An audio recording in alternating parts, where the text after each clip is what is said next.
So the last thing I want to talk about debt is one of the best investments I made, because I started off with no money like most people. You know, my first investment was a little $18,000 condo in Hawaii, and I made a whopping $25 a month. I didn't make much money on that deal, but every time I did an investment, be it real estate or business, I got smarter, because experience makes you smarter. So I started with just a little $18,000 unit. I broke up my credit card. I paid the $2,000 down payment with my credit card, so it was 100% finance. Now, most experts will say you, that's stupid. You don't do that. But if you know what you're doing, you can do it. A number of years ago, I bought a $7 million commercial building. I paid for it with $0 down, and every month, after everything is paid for, it puts about $30,000 a month income in my pocket, or $360,000 a year for no money down. So that is the price of having a good education or a bad education. A good education is knowing the good debt versus bad debt, and how debtors can win if you know what you're doing. I don't know what the heck with people think about money, but that's what I get a lot of, is kind of this, well, you know, money's not spiritual. I'm just saying it's your attitudes, you know, a person's attitude towards money. I make a lot of money, but I give a lot, you know what I mean?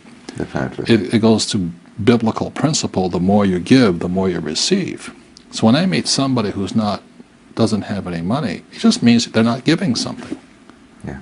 You know, so a lot of times there's people who would like more, but they're not giving anything.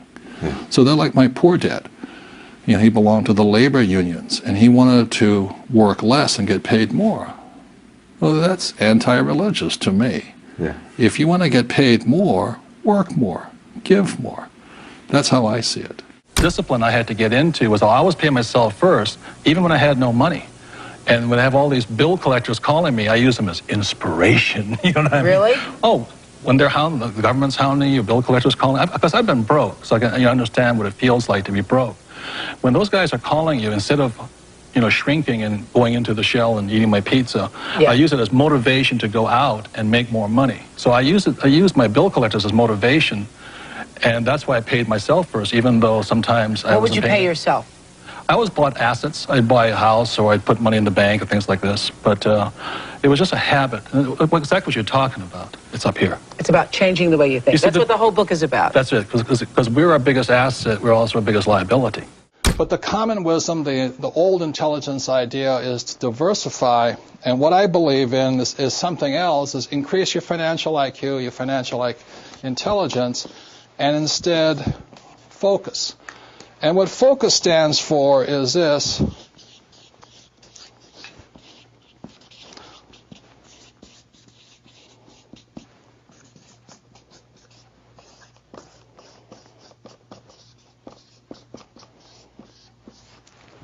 Focus is follow one course till you're successful.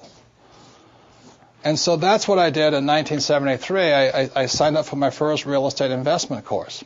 And I just did it and did it and did it. You know, I bought this one little $18,000 place, and I did it again, and I did it again, and I did it again, until the point where I understood it. And then I went into becoming an entrepreneur.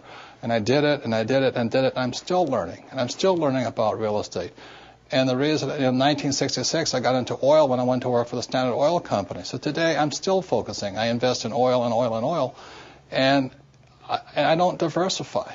You know, it doesn't mean I don't lose. Sometimes I lose, sometimes I make mistakes and all this. But I just don't buy good as with all the bad. If you're going to be successful as an investor, you know, diversification is good for the average investor. If that's what you want to be, have a good life.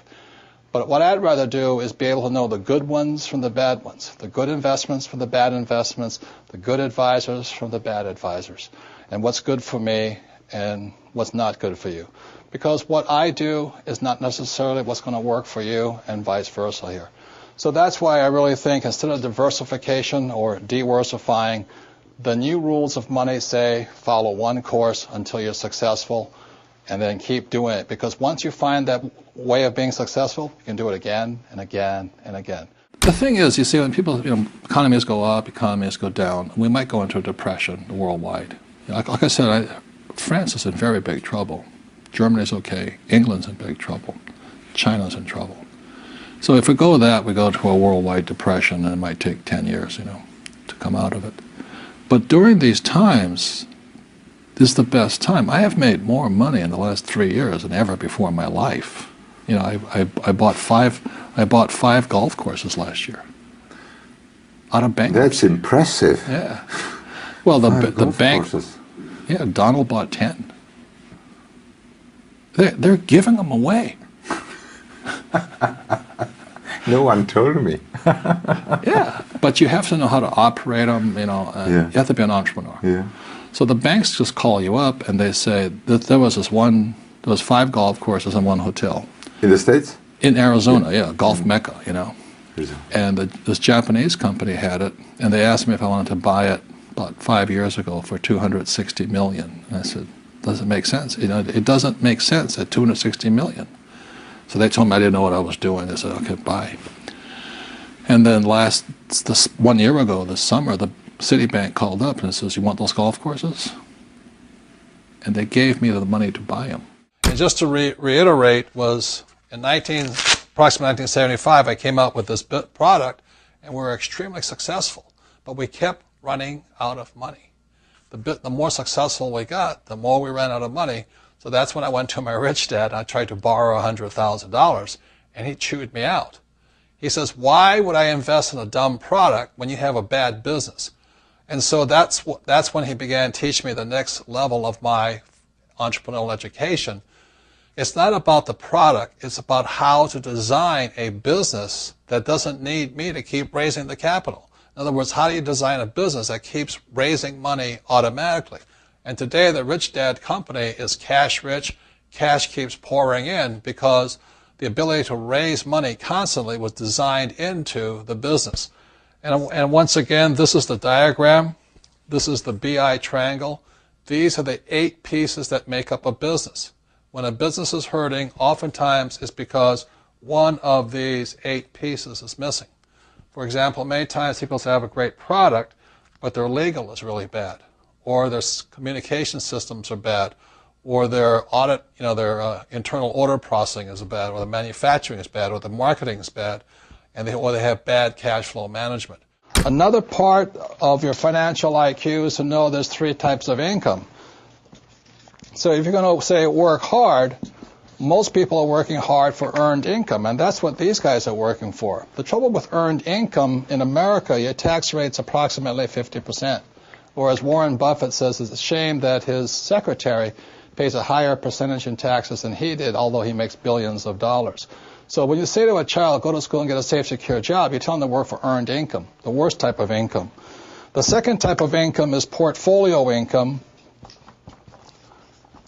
And today, as I speak, and they're trying to change this, it's about 20%. And portfolio income is generally known as capital gains. So if I buy a stock for $10 and I sell it for $50, the $40 gain is taxed at 20%.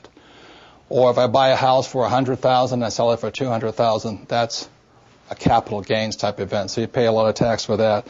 And the third type of income, which is the best type of income, excuse me, I can't spell again, is passive income. And this is income that just comes in on a regular basis. One of the reasons I am wealthy and is able to retire at a young age is because I worked hard for passive income, not earned income. I don't flip real estate generally, not portfolio income. I don't flip stocks. I want passive income. So today, the new rules of money, it's important to understand what are you going to school to become, ES, entrepreneur or investor, and what kind of income you're working hard for, earned, portfolio, or passive. And if you know what you're doing, you can pay 0% taxes legally.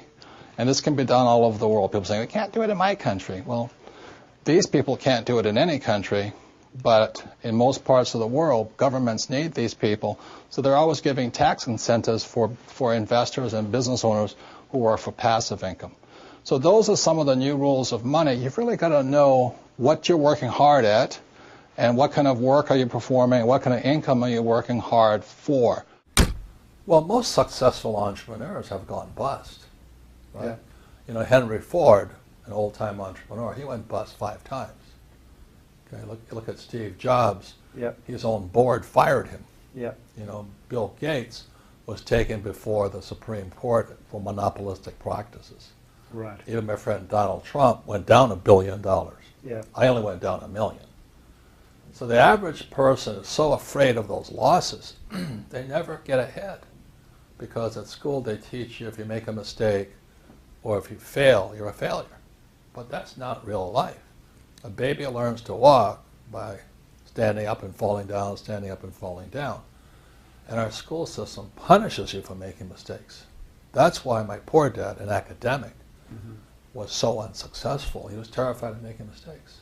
The key to raising money, this is Ken McElroy's company, it's called MC Companies. Ken McElroy's business is in the business of acquiring assets. That's why his company gets richer and richer and richer. Every year he adds probably 1,000 new apartment units to his inventory. So Ken's company gets richer and richer because MC Company is designed to increase assets. Poorly designed businesses never have any assets. They have huge liabilities. And I trust that makes sense to you. So Ken McElroy's business gets stronger and stronger and stronger because every year he's increasing more assets. The Rich Dad Company gets stronger and stronger and stronger because every year we add more assets. This year we're adding franchising to our mix. We're also, Rich Brother, Rich Sister, the book has come out. We come out with the Real Book of Real Estate, etc., etc. And every one of those products every year continues to send money into our product. So that's an idea of a well-designed business. If you have a well-designed business, I don't care if it's for real estate or making, cash flow board games. If it's well-designed, investors will give money to you because this is a well-designed business. I think the big mistake is I hear so many people say it's important to save. That's ridiculous. And the reason that's ridiculous is because what happened in 1971 is crucial. In 1971, the U.S. dollar stopped being money. In 1971, the U.S. dollar became a currency. And what that meant is Richard Nixon, in 1971, the president, took us off the gold standard. That's like giving an alcoholic free rein to the bar, or it's like giving somebody who can't control their spending unlimited credit cards. So what's happening is all the savers today are losers. The problem with 1971 is that the federal government keeps printing money, so the value of your money keeps going down. So these people, I'm saving, and if you notice, as the value of the dollar goes down, prices go up. So they call this inflation. You look at in 1997, oil was about, I think, $10 a barrel. 10 years later, it's about $135 a barrel. So they say it's inflation, but really what it is the dollar's value coming down. So savers are getting wiped out today. So to keep saying to yourself and to your kids to save money, that is not the new rule. That's an old rule. So a very big problem for most people is stop using the word save and use the word hedge. You've got to hedge your money, hedge against losses. Like when I buy a stock, I put a hedge in. I put a stop loss or a put inside of it or a call, whatever I'm doing. I want to stop it. So today, I don't save money. I'm hedging. So in 1997, I started investing in oil, gold, and silver. So as the dollar dropped, oil, gold, and silver went up. So I'm not betting so much on oil, gold, and silver. I'm betting against the U.S. dollar. And that's why this idea that you're going to tell people you need to save money, that's really, really an obsolete idea, because the idea went obsolete in 1971. The U.S. dollar in the last few years has lost almost 80% of its purchasing power. And the prediction is, because this has happened throughout history, it happened thousands of years ago with the Romans, with the Greeks, with the Germans, with the English, the Japanese, and the Chinese. Every time they've made money into a currency, something you could print at unlimited, every time that has happened, the currency has gone to its true value, which is zero. So I am afraid as this economic volatility continues, the savers who were operating by the old rules of money are just going to get wiped out because the purchasing power of their dollar is going to go down. So even if the bank's paying you 5 to 10% interest, you can't keep up with the banks printing money. So that's the old rule of money, is saving money, and the new rule is hedge. You've got to be able to see what's coming up as something else is coming down. Thank you so much for watching. I made this video because the Bee Thong asked me to. So if there's a famous entrepreneur that you want me to profile next, leave it in the comments below and I'll see what I can do. I'd also love to know which of Robert Kiyosaki's top 10 rules had the biggest impact on you. Leave it in the comments below and I'm going to join in the discussion. Thank you so much for watching. Continue to believe, and I'll see you soon.